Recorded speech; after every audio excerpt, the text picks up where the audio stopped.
देश का सबसे बड़ा जहर है जात पात, ऊंच नीच, भेदभाव। और गांव गांव में ये रूढ़िवादिता बहुत है। वो लोग 6% से 22% के ऊपर पहुंच गए। धीरे धीरे हम भारत में अल्पसंख्यक होंगे। पूरी दुनिया में एक भी ऐसा देश नहीं है जो हिंदुओं के लिए हो। हिंदुओं को जगाने के लिए हम 160 किलोमीटर की राम राजा ओरछा तक बागेश्वर धाम से पदयात्रा कर रहे हैं। उत्तर प्रदेश के मुख्यमंत्री अगर उन्होंने महात्मा होने के नाते ये नारा दिया, कट्टर हिंदू होने के नाते, बहुत अच्छा दिया। विधर्मी लोग जिन्हें हिंदुत्व से प्यार नहीं, जिन्हें वंदे मातरम बोलने से दिक्कत है, जिन्हें राष्ट्रगान गाने से दिक्कत है, जिन्हें गजवाई हिंद चाहिए, वो लोग अपनी संख्या बढ़ा रहे हैं। जात पात की करो विदाई, हम सब हिंदू भाई भाई। जात पात और भेदभाव को जड़ से हमें मिटाना है, हमें भारत भव्य बनाना है। इसी विषय को लेकर हिंदुस्तान में रहने वाले लोगों को हिंदुस्तानी होने का गर्व हो, इस बात को पुष्ट करने के लिए इस देश का सबसे बड़ा जहर है जात पात, ऊंच नीच, भेदभाव। और गांव गांव में ये रूढ़िवादिता बहुत है। गांव गांव में अंधविश्वास बहुत है। एक जन जागृति संकल्प को लेकर के हमने विचार किया कि सब लोग हमसे मिल पाते हैं, पर हम बिछड़े और पिछड़े लोगों से नहीं मिल पाते हैं। इस देश में कोई भी लड़ाई होती है तो या तो ये ब्राह्मणों से होती है, या क्षत्रियों से होती है, या वैश्यों से होती है, या शुद्ध वर्ण से होती है। कोई भी हिंदुस्तानी से नहीं होती। न कोई हिंदू बनने को तैयार है, न हिंदुस्तानी बनने को तैयार है। आने वाले 10-20 साल बाद एक ऐसा समय आएगा कि हम 90% से 80 के नीचे आ गए, और वो लोग मतलब इस्लाम धर्म के लोग अपनी जनसंख्या इतनी तेज से बढ़ा रहे हैं कि वो लोग 6% से 22% के ऊपर पहुंच गए। धीरे धीरे हम भारत में अल्पसंख्यक होंगे। लगभग 65 देश हैं इस्लामों के, 95 से ज्यादा देश हैं ईसाइयों के, पर पूरी दुनिया में एक भी ऐसा देश नहीं है जो हिंदुओं के लिए हो। Suriname, Cambodia, Indonesia, Nepal, Fiji, Mauritius, इन देशों में रहने वाले हिंदुओं पर वहां की सरकार अगर अत्याचार करती है, आज जैसे कनाडा में कर रही है, और अगर उनको भगा दिया जाता है, तो हिंदुओं के लिए एक भी जगह नहीं है जहां वो सुरक्षित रह सकें। इस बात को लेकर के अब हमने ठाना है 21 नवंबर से 29 नवंबर तक हिंदुओं को जगाने के लिए हम 160 किलोमीटर की राम राजा ओरछा तक बागेश्वर धाम से पदयात्रा कर रहे हैं। बिछड़े और पिछड़े लोगों को गले लगाएंगे और हम भिक्षा मांगेंगे कि हिंदू एक हो जाओ और हम सब हिंदू एक हैं, इस बात की भिक्षा मांगेंगे। शेष आपके जो भी प्रश्न हो यात्रा से संबंधित अथवा जो भी आपके मन में भाव हो पूछ सकते हैं।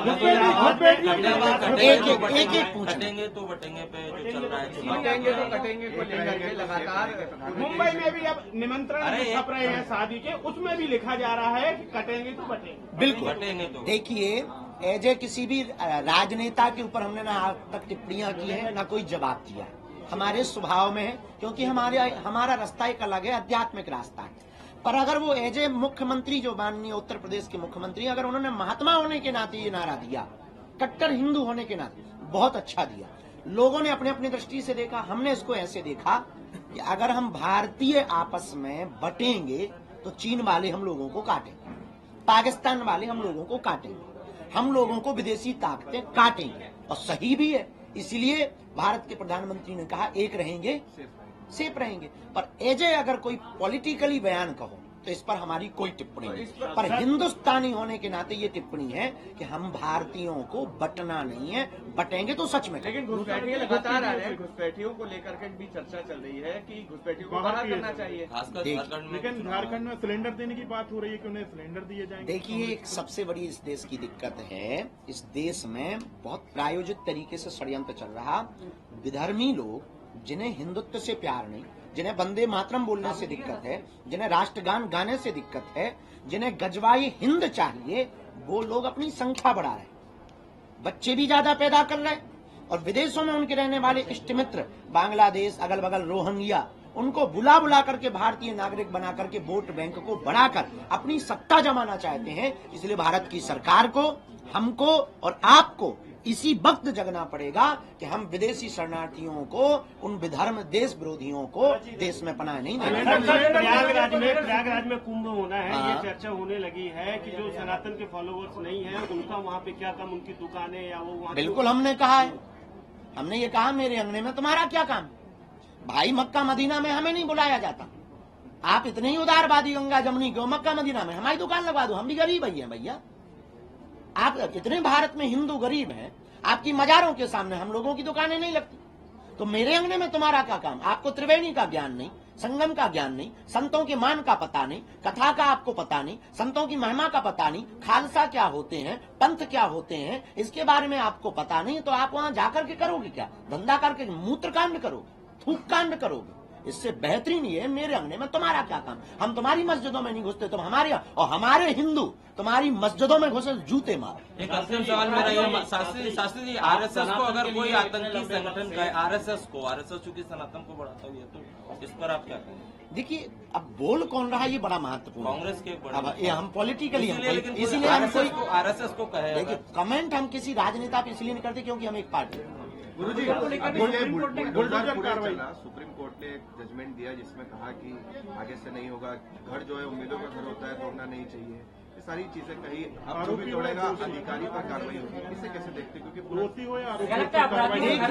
देखिए, अपराधी की कोई जात नहीं होती और अपराधी के कोई सपने नहीं होते। अपराधी के सपने सिर्फ अपराध होते हैं, वो अपराध होते हैं, तो उसके जितने भी सपने हैं उनको चकनाचूर किया जाना चाहिए। और सुप्रीम कोर्ट के जो आदेश है उसको हम खंडन नहीं कर सकते हैं, क्योंकि हमारे दादा परदादाओं ने इस देश के संविधान को स्वीकार किया है, देश संविधान से ही चलेगा। तो जो सुप्रीम कोर्ट का निर्देश है वो ठीक है, लेकिन एक बार हम फिर प्रार्थना करेंगे कि पुनर्विचार होना चाहिए। अपराधियों के कोई सपने नहीं होते, उनका एक ही सपना होता है अपराध करना। आप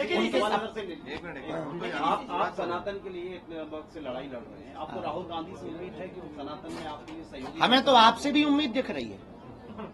अब और कुछ बताओ, हमें नेताओं पे कुछ बोलना ही नहीं, तो काहे को खुजली कर रहे हो बेबी? आज कुछ खा पी के आए हो और जन्मभूमि क्यों लेके चल रहा है? अभी पहले हिंदू तो हो जाएं। इस देश में अभी कट्टर हिंदुओं की कमी है। इस देश में अभी तक ये नारा था कि हम लोगों को हिंदू बोलना है, हिंदू बोलने में डर लगता था। हमने एक नया विचार दिया है कि छेड़ोगे तो छोड़ेंगे, तो आप छेड़ोगे तो छोड़ा नहीं जाएगा। पहले हमें इस देश में कट्टर हिंदू बनाना है, कट्टर हिंदुस्तानी बनाना है। इसके बाद में जितने भी सनातनी हिंदू मंदिर है वो तो अपने हैं ही, ले लेंगे,